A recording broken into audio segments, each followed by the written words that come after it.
As we read this week about the Para Aduma and all of the stringencies that went in to preparing this remedy for the Jewish people when they came in contact with a dead body, when they had tumas mace, we read a very, very interesting Mishnah in the Mishnah of Para Perek Gimel Mishnah Beis.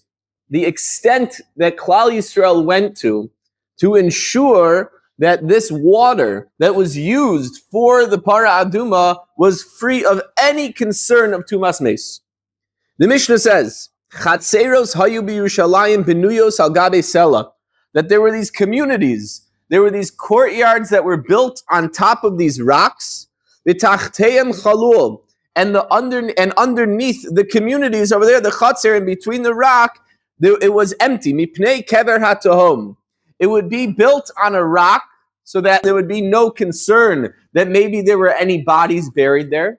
And there was a chalal, even greater concern, there was a chalal underneath the community in between the rock to make sure further that there would be no contact with any tumas mace.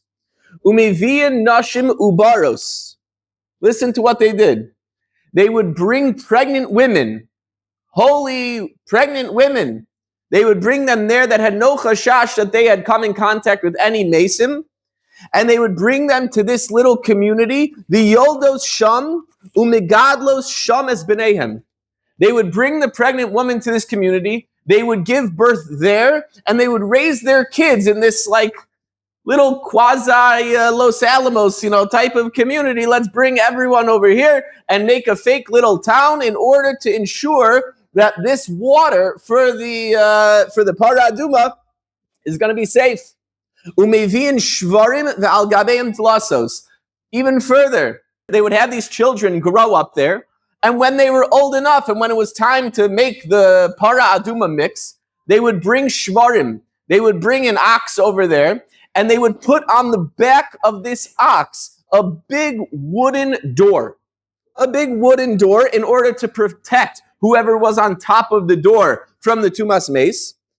Vitinokos yoshvin al gabeim, and these children would sit on top of the door. The koso shel evan biyadam, and they would hold stone cups in their hands in order to get the water. Vihigiu lashiluach, they would go to the place where the water was. Yardu umilum, according to one pshat, they would go down and fill up these stone cups with the water. According to another pshat, Rabbi Yossi says, no,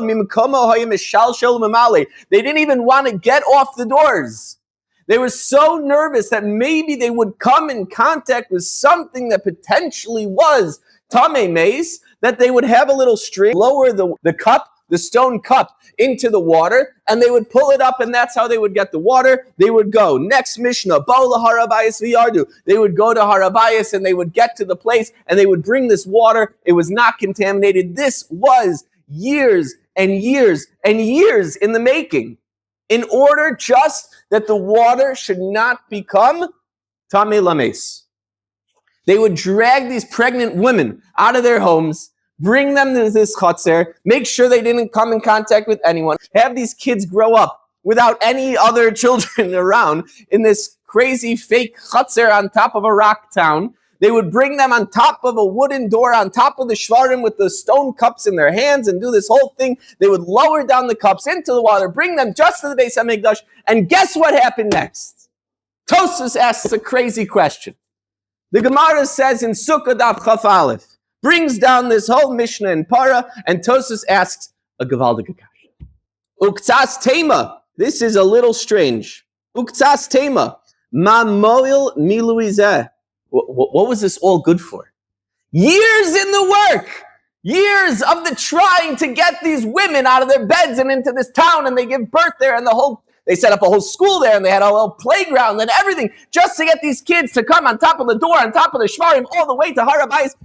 Ask Tosfos uktzas tema. It's a little bit crazy. You know why?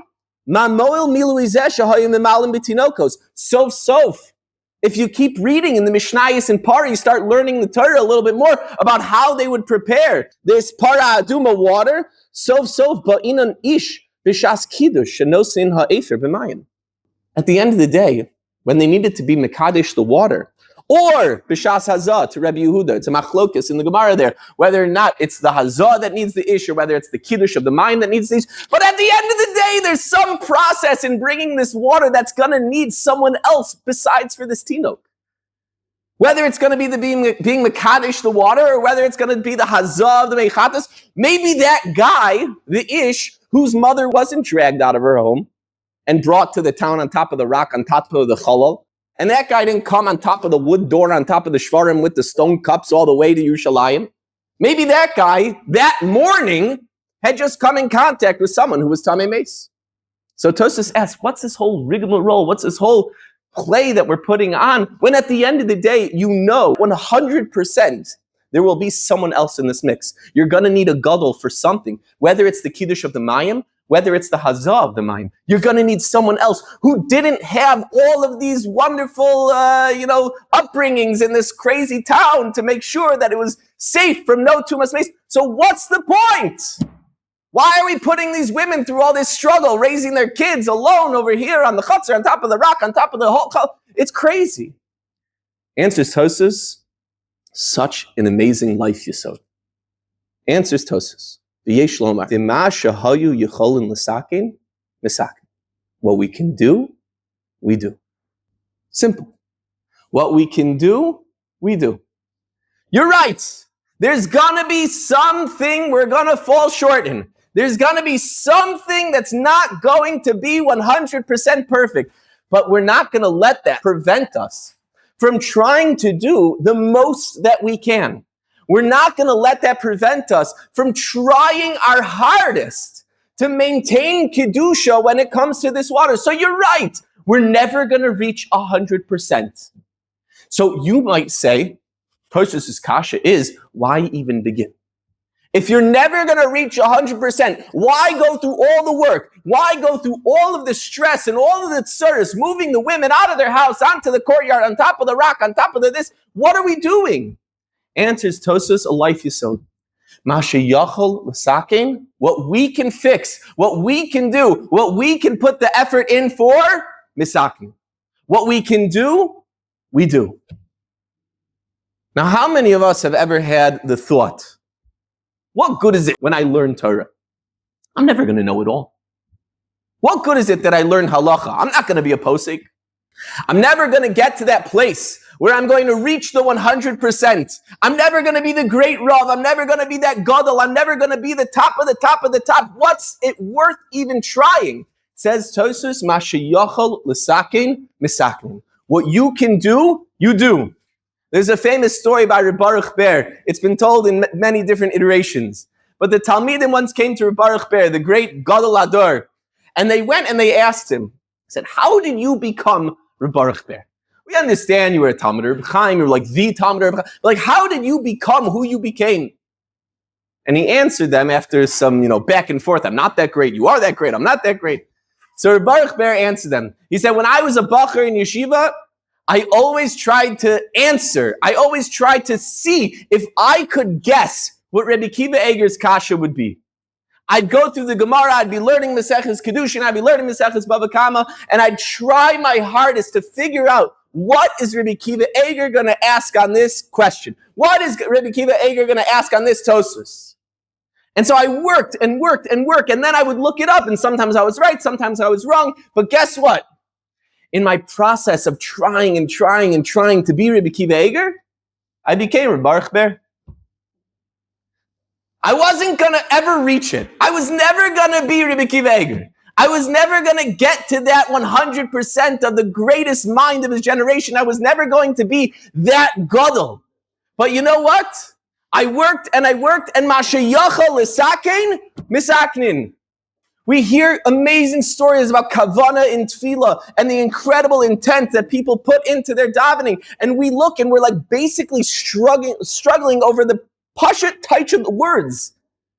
I don't know how to translate the words. Hashiva, Shovteinu, I don't know what they mean. So I'm going to start trying to think like I could have kavana, like that great Rav who davens. I'm never going to reach there. I'm never going to be able to get to the place where it's 100%. I do the mitzvahs, I learn Torah. I'm never going to learn Torah like him. I'm never going to understand Pshat and Tosfos like them. What's the point of beginning? Says Tosfos, Masha Yochel L'Sakin, Misakin. What you can do, you have to do. What you can try and accomplish, you're right. You're right. That ish who's needed for the kiddush of the mayim or the hazah of the mayim was never going to be growing up in this town on the chutzner, on top of the rock, on the door, on top of the back of the shvarim. He was never going to have that same process as you. And maybe the water is going to become Tami L'Meis. So is it worth going through this whole rigmarole? Is it worth going through this whole process? Maybe we should just scrap the idea it was a bad idea to begin with, because we'll never get 100% certainty. Says Tosfos, nothing is ever 100%. The rule is Masha Yachol L'Sakin Misakin. What you can do, you do. Whatever kavana you can have, you have. Whatever havana you can have in Torah, you need to strive for. You're right, you won't become Rebbe Akiva Eiger, but maybe you'll become you. Maybe you'll reach your potential. Maybe you'll get a little bit of what HaKadosh Baruch Hu has given you to understand in that Tosfos, understand in that Gemara. Masha Yachol L'Sakin Misakin. We might never reach 100%, but that doesn't pater us from trying.